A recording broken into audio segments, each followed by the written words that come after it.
바울은 로마서 12장부터 하나님의 크신 자비하심으로 구원받은 로마교회 성도가 모든 삶의 영역에서 영적 예배자로 살아야 함을 증거합니다.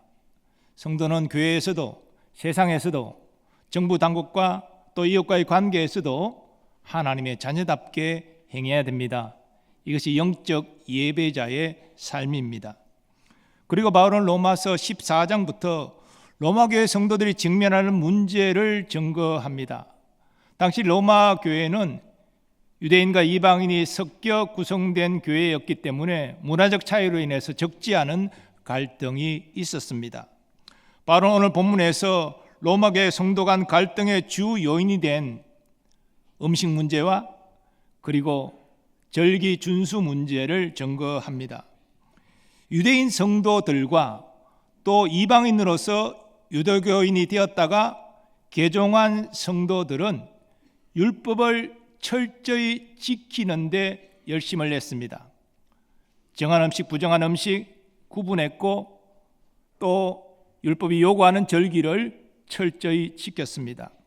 그러나 성숙한 유대인 성도와 또 유대교 배경이 전혀 없는 이방인 성도는 율법을 지키지 않았습니다.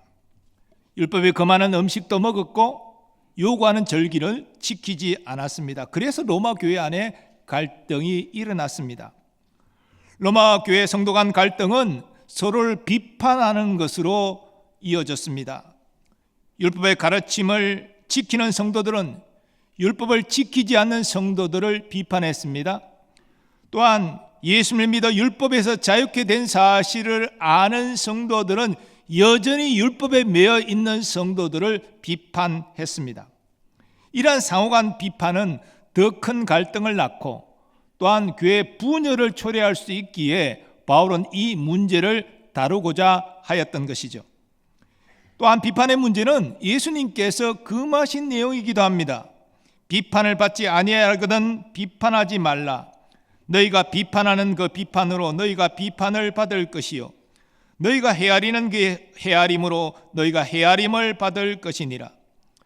예수님은 제자들에게 다른 사람을 비판하기 전에 네 자신에 더 큰 허물이 있는 것을 보아야 한다 말씀했습니다. 많은 사람이 다른 사람을 비판하면서 자기에게 더 큰 허물이 있다는 사실을 알지 못한다 하셨습니다. 비판의 문제는 오늘날 교회에도 심각한 문제입니다. 남의 허물을 말하고 비판하는 사람은 사실 심각성을 생각하지 못합니다. 오히려 다른 사람을 판단하고 비판하는 일에 상대적 우월감을 느낍니다.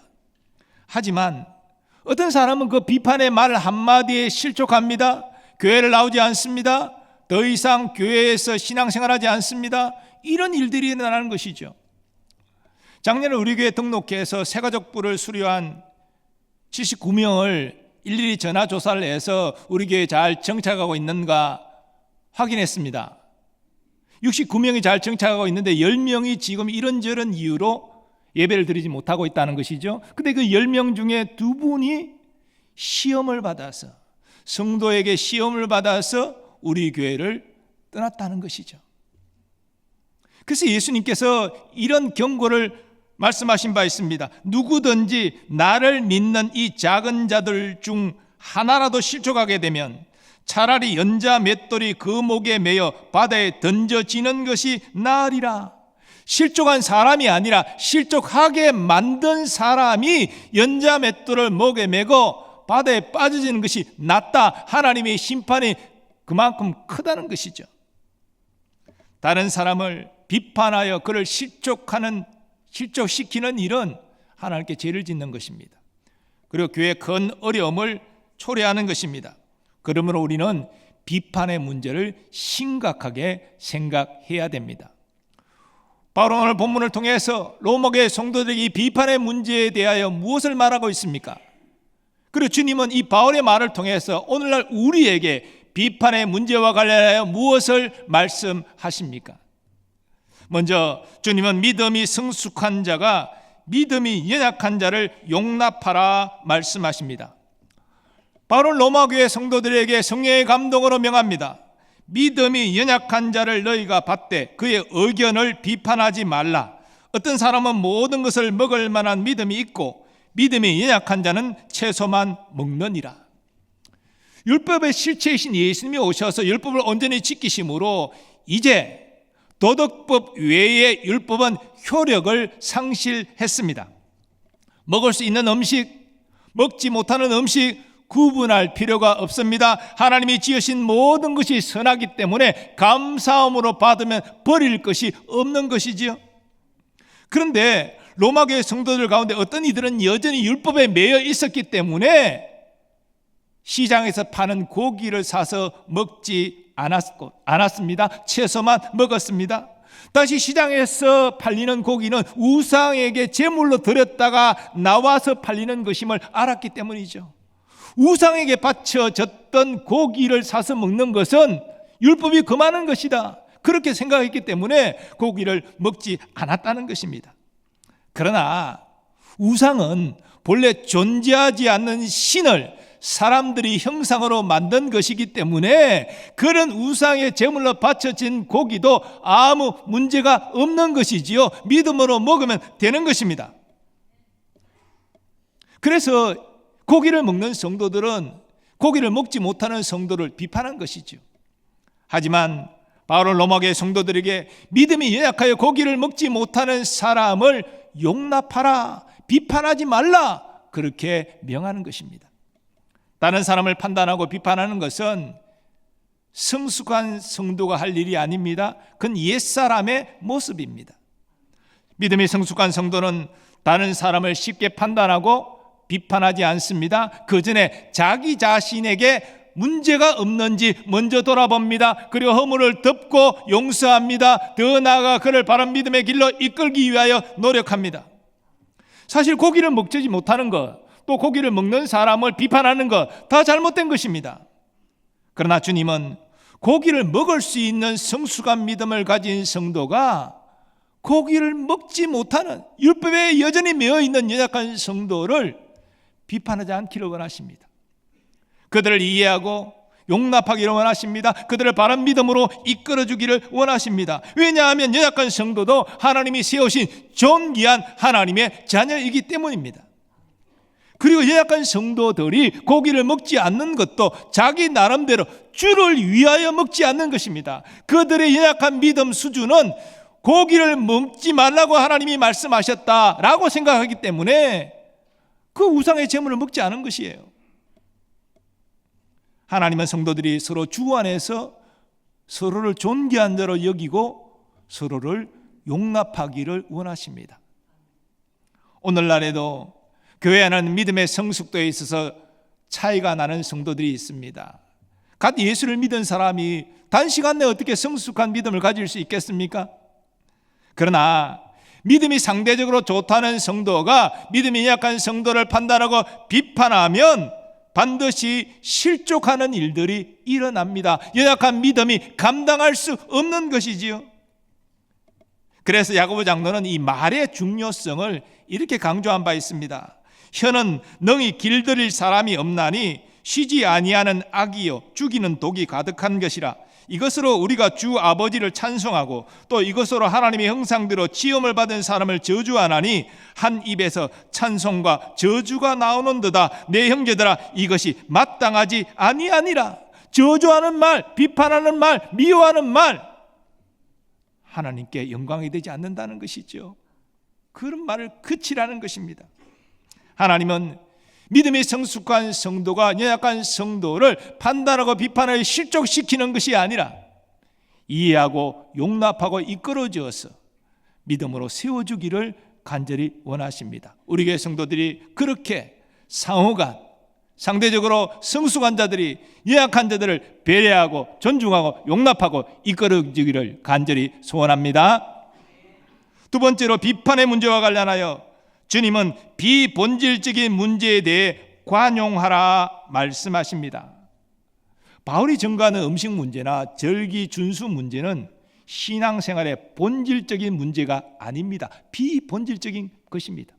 고기를 먹을 수도 있고 먹지 않을 수도 있는 것입니다. 율법에 따른 절기를 지킬 수도 있고 지키지 않을 수도 있는 것입니다. 이것은 절대적인 문제가 아니라 상대적인 비본질적인 문제라는 것이지요. 물론 성숙한 성도에게 있어 우상의 제물은 아무것도 아니죠. 우상이라는 본래 존재하지 않는 신을 형상한 것이니까 감사함으로 그 시장에 파는 고기 사서 먹으면 됩니다. 아무 문제 없습니다. 그러나 연약한 성도는 율법에 매였기 때문에 율법은 정한 음식, 부정한 음식 구분하잖아요. 부정한 음식은 먹지 말라고 명하잖아요. 우상에 바쳐진 고기는 율법에 따르면 부정한 고기잖아요. 먹으면 안 되잖아요. 그래서 먹지 못하는 거예요. 그러나 시간이 지나고 그래서 성숙한 믿음을 가지면 이거 아무것도 아니야. 그래서 고기를 사 먹을 수 있다는 것입니다. 절기 준수도 마찬가지예요. 지금은 율법에 따라서 절기를 열심히 지켜야 된다라고 생각하지만 시간이 지나면 율법의 실체이신 예수님이 오셨기 때문에 이제는 과거처럼 절기를 지킬 필요가 없다. 그걸 알기 때문에 지키지 않을 수 있게 된다는 것이죠. 다 시간이 지나면 해결될 문제라는 것입니다. 그러니 이런 비본질적인 문제로 서로 판단하고 비난하지 말라는 것이죠. 비본질적인 문제로 성도를 판단하고 비판하는 성도는 하나님의 심판대 앞에 설 것을 경고합니다. 네가 어찌하여 내 형제를 비판하느냐? 어찌하여 내 형제를 업신여기느냐? 우리가 다 하나님의 심판대 앞에 서리라. 그런데요, 신앙의 본질적인 문제는 성도가 판단하고 비판해야 됩니다. 종교다원주의자들은 예수 외에 다른 구원의 길이 다른 종교에게도 있다라고 주장합니다. 기독교를 향하여 왜 예수만이 유일한 구원자라고 말하느냐? 편협한 생각을 가지지 말고 다른 종교의 마음을 넓혀서 서로 관용하고 서로 평화하자, 그렇게 주장합니다. 그러나 성도에게는 권한이 없습니다. 예수 외에 다른 구원자가 없다는 것은 하나님의 말씀이기 때문입니다. 예수께서 이르시되 내가 곧 길이요 진리요 생명이니 나로 말미암지 않고는 아버지께로 올 자가 없느니라. 예수님 외에 우리의 모든 죄를 대신 담당할 대속자가 이 세상에 있습니까? 그럴 자격을 가지고 있는 사람이 있습니까? 예수님 외에 우리를 하나님 앞에 의로운 자로 서게 할 자, 우리의 의를 수여할 자가 과연 이 세상에 있습니까? 없어요. 다 자기 죄로 다 죽고 하나님이 심판받을 자들인데 이 세상에 어떤 위인도 그럴 자격이 없습니다. 오직 하나님의 독생자 예수 그리스도만이 우리의 죄를 대속할 수 있고 우리에게 의를 전가하여 우리를 하나님 앞에 의로운 자로 서게 하실 수 있는 것이지요. 이것은 구원의 문제고 진리와 생명의 문제이기 때문에 우리는 판단하고 비판해야 됩니다. 어떤 사람이 교회에 와서 예수 외에도 다른 구원의 길이 있다, 다른 종교에도 구원이 있다라고 주장한다면 그것을 관용하고 용납하고 받아줘야 됩니까? 아닙니다. 이것은 구원의 문제, 생명의 문제이기 때문에 철저히 판단하고 비판하고 배척해야 마땅한 것이지요. 그러나 이는 본질적인 진리의 문제가 아니라면, 비본질적인 문제, 이럴 수도 있고 저럴 수도 있다면 우리는 관용하고 용납해야 된다는 것입니다. 그렇다면 우리가 신앙생활 가운데 서로 관용해야 될 비본질적인 문제는 구체적으로 어떤 것들이 있습니까? 이 짧은 시간에 다 말할 수는 없고 교리적인 문제 몇 가지를 말씀을 드리면, 먼저 우리는 성령의 세례에 대한 다양한 이해를 관용해야 됩니다.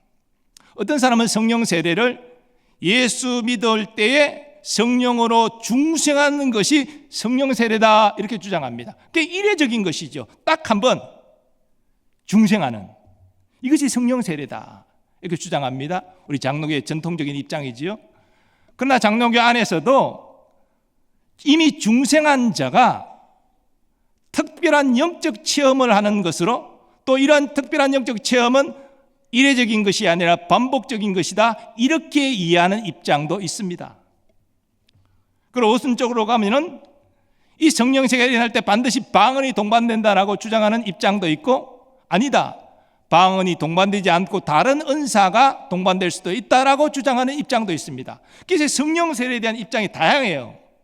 이것은 어느 것이 옳다, 어느 것은 틀렸다, 말하기 어렵습니다. 왜냐하면 성경의 여러 다양한 구절들이 각각을 지지하는 그러한 어떤 기본이 되기 때문에, 그래서 우리는 이 다양한 성령 세례에 대한 입장을 배척하지 않고 관용하는 것입니다. 받아주는 것입니다. 또한 예수님의 재림과 천년왕국과 관련해서 몇 가지 입장들이 있습니다. 전천년설, 후천년설, 무천년설, 이런 입장들도 어느 것이 옳다, 어느 건 틀렸다, 그렇게 말하기 어렵습니다. 그래서 다양한 입장들을 우리는 수용해 주어야 됩니다. 교리적인 입장에도 비본질적인 교리들 내용들이 있어요. 또한 우리는 전통적으로도 다양한 입장들을 수용할 내용들이 있습니다. 예를 들자면 통성기도를 시작할 때 우리 교회는 주여 한번 외치고 통성기도 하죠. 근데 어떤 교회는 주여 주여 주여 3번 외치고 통성기도 합니다. 또 어떤 기도는 아예 주여를 외치지 않고 그냥 통성기도 소리내어서 기도합니다. 뭐 어떤 것이 옳은 것입니까?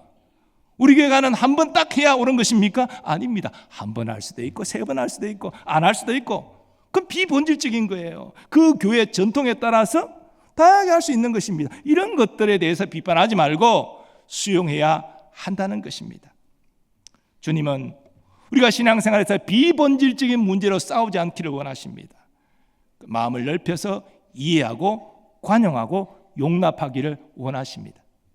그 다음에 3번째로 비판의 문제와 관련하여 주님은 하나님을 기쁘시게 하는 것에 신앙의 초점을 맞추라 말씀하십니다. 성도 행위의 기준은 무엇입니까? 하나님의 말씀이죠. 근데 하나님의 말씀을 해석하는 또 기준이 있어요. 그래서 하나님의 말씀과 하나님의 뜻입니다. 하나님은 성도가 하나님의 말씀과 그 말씀에 따른 하나님의 뜻을 따라서 행하기를 기뻐하십니다. 그래서 이 비판의 문제와 관련해서 생각해 보면 하나님 비본질적인 문제로 판단하고 비판하는 것 기뻐하지 않으십니다. 오히려 비본질적인 문제는 이해하고 관용하기를 원하십니다. 그런 자들을 기뻐하십니다. 그래서 오늘 본문에서 바울은 비본질적인 문제로 서로를 비판하는 자를 향하여 이렇게 엄중히 경고합니다. 남의 하인을 비판하는 자는 너는 누구냐? 그가 서 있는 것이나 넘어지는 것이 자기 주인에게 있음에 그가 세움을 받으리니 이는 그를 세우시는 권능이 주께 있음이라. 판단받고 비난받는 성도는 하나님이 세우신 하나님의 것입니다. 그러므로 비본질적인 문제로 그를 판단하고 비난하는 것은 그를 세우신 하나님을 비난하는 것이 되는 것이죠. 그러므로 결국 하나님이 심판대 앞에 서서 자신의 이 비판하는 죄에 대하여 하나님께 토설해야 되고 또한 하나님의 판단을 받게 된다는 것입니다. 그리고 바울은 절기를 지키는 것과 우상의 제물을 먹는 것을 주를 위하는 일과 연결하여 오늘 본문에서 증거하고 있습니다. 나를 중히 여기는 자도 주를 위하여 중히 여기고 먹는 자도 주를 위하여 먹으니 이는 하나님께 감사하며 먹지 않는 자도 주를 위하여 먹지 아니하며 하나님께 감사하느니라. 우리 중에 누구든지 자기를 위하여 사는 자가 없고 자기를 위하여 죽는 자도 없도다. 우리가 살아도 주를 위하여 살고 죽어도 주를 위하여 죽나니 그러므로 사나 죽으나 우리가 주의 것이로다. 로마교회 성도들이 당시 서로를 판단하고 비판할 때 그 기준은 자기 자신이었습니다. 자신의 생각이 판단과 비난의 기준이었습니다. 그러나 여러분, 로마교회 성도들이 얼마나 연약합니까? 얼마나 문제가 많습니까? 그들의 생각이 항상 옳습니까? 그리고 그들의 어떤 특정 문제에 대한 생각이 옳다 할지라도 성도를 판단하고 비난하는 것이 항상 옳은 것은 아닙니다. 연약한 성도는 자기 나름대로 그 연약한 신앙의 기준에 따라서 고기를 먹지 않았습니다. 우상의 제물로 바쳐진 고기를 먹는 것은 하나님이 기뻐하신 것이 아니다. 그 주를 위하여 고기를 먹지 않았어요. 나름대로 희생한 것입니다. 그런데 고기를 먹을 수 있는 성숙한 믿음을 가진 자들은 그런 마음의 동기를 생각하지 않고 무조건 고기를 먹지 않는 것이 잘못된 것이다. 그러면서 고기를 먹지 못하는 약한 성도를 판단하고 비난했다는 것입니다. 이것은 결코 하나님을 기쁘시게 하는 것이 아니라는 것이죠. 그를 이해하고 용납하고 성숙한 믿음으로 이끌어주는 것이 하나님이 원하시는 것이라는 거죠. 하나님을 기쁘시게 하는 행동이라는 것이죠. 우리가 하나님을 기쁘시게 하는 것에 우리의 신앙생활에 초점을 맞추면 사실 우리 신앙생활에 부딪히는 많은 문제를 해결할 수 있습니다. 많은 성도가 고민하는, 또 한 번쯤은 고민했을 문제 가운데 하나가 술, 담배의 문제죠. 성경에 술에 취하지 말라는 말씀은 있지만 술 먹지 말라는 분명한 말씀이 없으니, 또 바울은 사랑하는 제자 디모데에게 네 위장을 위하여 포도주를 쓰라라고 권면했고, 또 예수님과 제자들도 식사 중에 포도주를 다 마셨기 때문에 술 취할 정도로 마시는 것은 문제지만 적당하게 술 마시는 것은 문제될 것이 없다, 이렇게 생각하는 성도들이 의외로 많습니다.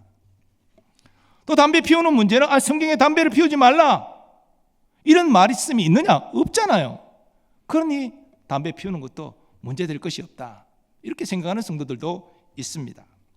물론 저는 술을 마셨다고 담배를 피웠다고 천국 문 입구에서 너는 천국에 못 들어와, 그런 일은 없으리라고 생각합니다. 우리 예수 믿음으로 천국 가는 것이지 술 안 먹고 담배 안 피웠다고 천국 가는 거 아니잖아요. 본질적인 문제 아니잖아요. 근데 문제는 무엇입니까? 우리가 술을 먹고 담배를 피우고 이런 것들이 과연 하나님을 기쁘시게 하기 위한 것이냐, 아니면 나를 기쁘게 하기 위한 것이냐라는 문제입니다. 이걸 구원의 문제와 연결시키지 마시고 이 일이 하나님의 기쁨이 되는 것이냐에 초점을 맞춰야 돼요. 왜냐하면 성경에 일일이 우리의 모든 신앙생활에 우리의 삶의 내용들을 다 규정해서 이건 하고 이건 하지 말라, 그렇게 하지 않으셨기 때문이죠. 좀 극단적인 얘기가 되지만 여러분, 제가 설교자로서 이 설교할 때마다 이 마음의 부담감이 늘 있습니다. 저는 긴장이 많이 돼요. 주일날 아침에 일어나자부터 긴장이 돼요. 그래서 제가 많이 긴장이 돼서 이 긴장을 풀기 위해서 이제 본당에 올라오기 전에 목양실에서 마음을 진정시키기 위해서 술을 한잔 하고 그래 올라온다고 생각하겠습니다. 좀 진정이 되잖아요. 예. 그런데도 진정이 안 돼. 부담스러워. 그래서 또 마음을 안정시키기 위해서 여기 앉아가지고 담배를 한 대 피고, 그래서 이제 진정시키고 설교를 한다고 생각해 보겠습니다. 여러분, 이것이 하나님께 영광이 될까요? 여러분에게도 유익할까요? 어떤 사람들은 이 주초 문제는 선교사들이 그래서 한국교회 전통에 불과한 것이기 때문에 하나님 말씀과 상관이 없다. 아니, 가톨릭의 신부들도 술 마시고 담배 피고 다 하잖아. 근데 우리가 못할 게 뭐가 있어? 이렇게 접근하는 분들이 있는데 아니에요. 이것이 하나님께 기쁨이 되느냐, 하나님께 영광이 되느냐, 아니면 단지 나를 즐겁게 하기 위한 것이냐, 이걸 기준으로 삼아야 됩니다. 그 외에 우리 신앙생활에 부딪히는 많은 문제도요, 하나님께 기쁨이 되고 영광이 되느냐, 이 차원으로 우리는 따지고 행동해야 됩니다. 비판은 하나님이 기뻐하시는 뜻이 아닙니다. 진리의 문제가 아닌 비본질적인 문제로 성도가 판단하고 비난하는 것은 하나님이 금하시는 것입니다. 비판하는 사람은 사실 상대적 우월감을 느끼기 위하여, 자기를 기쁘게 위하여 다른 사람을 헐뜯고 비판하는 거예요. 하나님, 우리가 비본질적인 문제에 대하여 서로 관용하고 용납하기를 원하십니다. 그것이 하나님의 기뻐하시는 뜻이지요. 교회 역사에서 성도가 서로 판단하고 비판할 때에 교회가 부흥한 역사가 없습니다. 여러분 생각해 보십시오. 교회 오기만 하면 서로 헐뜯고 싸우고 비방하고 이런 모습 보면은 교회 오고 싶습니까? 그런 교회 신앙생활 하고 싶겠습니까? 그런 교회 예배 은혜가 있겠습니까? 하나님 영광 떠나고 교회는 수적으로 질적으로도 몰락하고 말 것입니다. 그러나 서로의 약함을 이해하고 품어주고 또 비본질적인 문제에 대하여 관용하고 하나님이 기뻐하시는 뜻을 위하여 서로 마음을 합하는 그런 교회는 하나님의 은혜가 있습니다. 하나님의 능력이 나타납니다. 부흥하게 되는 것이죠. 우리 교회는 화목하고 좋은 교회로 알려져 있습니다. 제가 어떤 행사나 또 우연치 않게 목회자와 또 장로님들을 이렇게 만나면 노량진교회 참 좋은 교회죠, 이런 얘기를 참 너무 많이 듣습니다. 너무 좀 죄송할 정도로 그런 얘기들을 많이 하세요. 칭찬을 하세요. 그러나 여러분, 완전하지 않습니다. 더욱 화목하고 사랑이 넘치는 우리 교회 되기를 간절히 소망합니다. 이것을 위해서 오늘 말씀을 깊이 생각하십시오. 성숙한 성도가 연약한 성도를 용납하고 비본질적인 문제에서 서로 관용하고 하나님을 기쁘시게 하는 것에 신앙의 초점을 맞추시길 원합니다. 특별히 기존 교우들이 새가족들을 배려하고 존중하고 도와주시기를 부탁드립니다. 우리는 예수님 안에서 한 몸이 되었습니다. 그래서 형제 자매라 호칭하잖아요. 아무런 육신의 피가 섞이지 않았지만 왜 형제 자매라 부릅니까? 예수 피로 한 몸, 한 가족이 되었기 때문에 그렇게 호칭하는 건 아닙니까? 그럼 말만 그렇게 호칭합니까? 가족으로 살아야죠. 하나님께서 사랑의 마음을 부어주셔서 모든 성도가 서로를 배려하고 존중하고 이끌어주는 화목한 교회가 되기를 소망합니다. 화목한 교회, 하나님의 은혜가 임합니다. 성령의 능력으로 부흥하는 교회가 됩니다. 우리 교회가 그런 교회 되기를 간절히 소망하고 모든 성도들이 그러한 교회를 세우기 위하여 하나님의 뜻대로 순종하기를 예수님의 이름으로 축복합니다. 이제 다 일어나셔서 오늘 받은 말씀 생각하면서 결단하고 찬양으로 영광 돌리겠습니다.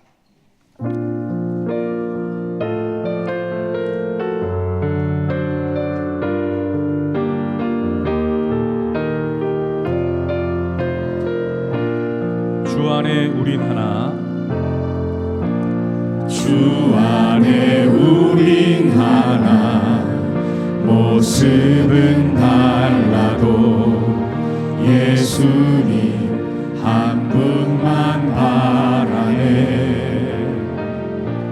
사랑과 선행으로 서로를 격려해 따스함으로 보듬어가리. 주님 우리 안에 함께 하시니 형제자매의 기쁨과 슬픔 느끼네. 내 안에 있는 주님 모습 보네. 그분 기뻐하시네.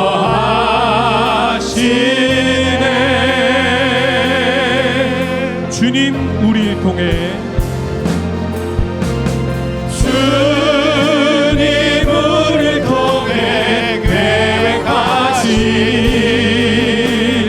부족한 입술로 찬양하게 하시니 주님 우리를 통해 계획하시니 너를 통해 하실 일이네. 주 안에 우린 하나,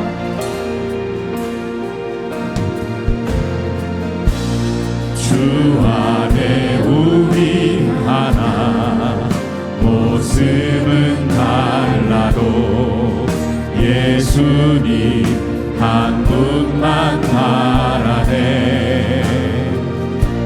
사랑과 선행으로 서로를 격려해 따스함으로 보듬어가니. 주님 우리 안에, 주님 우리 안에 함께 하시니 형제자매의 기쁨과 슬픔 느끼네.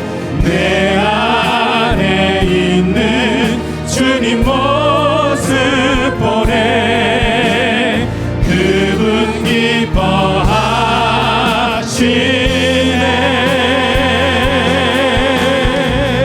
주님 우리를 통해 주님 우리를 통해 계획하신 일, 부족한 입술로 찬양하게 하시니. 주님 우리를 통해 계획하신 일, 너를 통해 하실 일 기대해.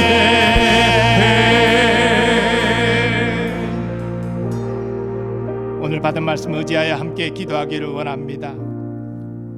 우리 교회 비판의 영이 사라지고 사랑과 관용과 용납과 섬김의 영이 임하기를 간절히 소망합니다. 이를 위해서 성숙한 성도가 연약한 성도를 용납하기를 원합니다. 비본질적인 문제로 다투지 않고 서로 관용하기를 원합니다. 우리의 신앙 모든 행위가 오직 하나님을 기쁘시게 하는 일에 초점을 두기를 원합니다. 이를 통하여 사랑이 풍성한 교회, 과목하고 성령의 능력으로 충만한 생명이 풍성한 교회가 되게 하여 주시옵소서. 주여 한 번 외치고 기도합니다. 주여.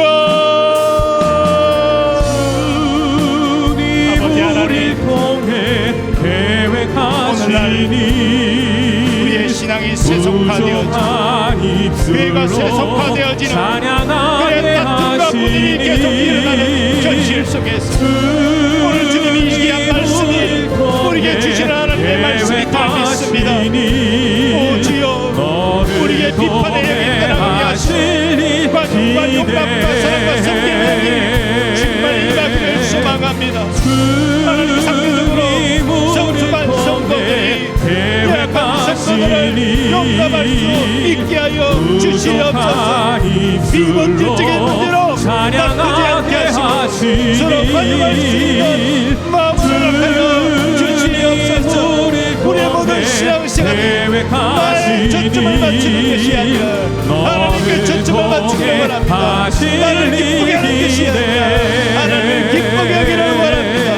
이를 통하여 사랑이 넘치고 화목이 넘치는 교회가 되게 하여 주시옵소서. 성령의 능력으로 부활한 교회가 되게 하여 주옵소서. 우리가 꿈꾸며 서거하는 생명의 풍성한 교회가 되게 하여 주옵소서.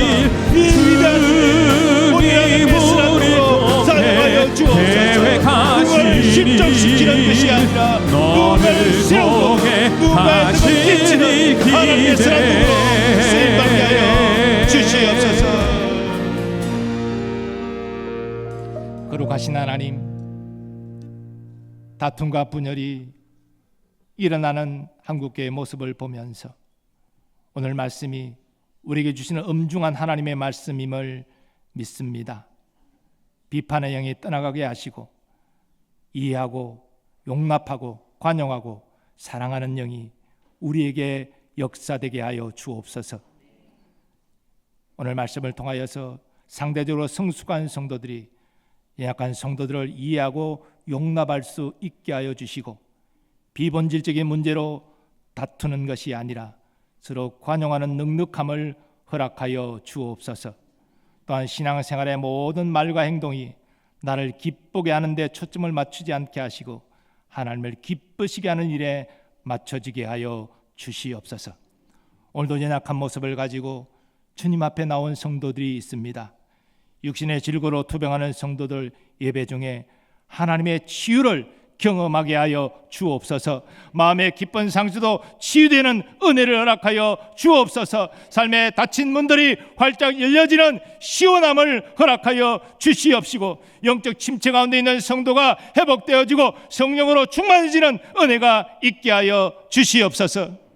우리 사랑하는 자녀 손들을 위하여 축복하며 기도합니다. 무엇보다 신앙을 기대하는 아름다운 기업이 되게 하시고 저들의 성장과 학업, 진학과 취업, 결혼, 잉태, 출산, 더 많은 모든 일들이 하나님의 은혜와 인도하심 아래 있게 하여 주옵소서. 국방의 의무를 감당하는 자녀들을 보호하여 주시고 그 의무 잘 마치고 건강한 몸과 마음으로 가정으로 돌아오게 하여 주옵소서. 오늘도 주의 몸된 교회를 충성되게 섬기는 일꾼들을 기억하시고 저들의 가정과 생업에 주의 복을 내려 주옵소서. 선교사님들과 그 가족들을 보호하여 주시고 열악한 환경 속에서도 복음의 능력, 성령의 능력으로 귀한 사명 감당케 하여 주옵소서.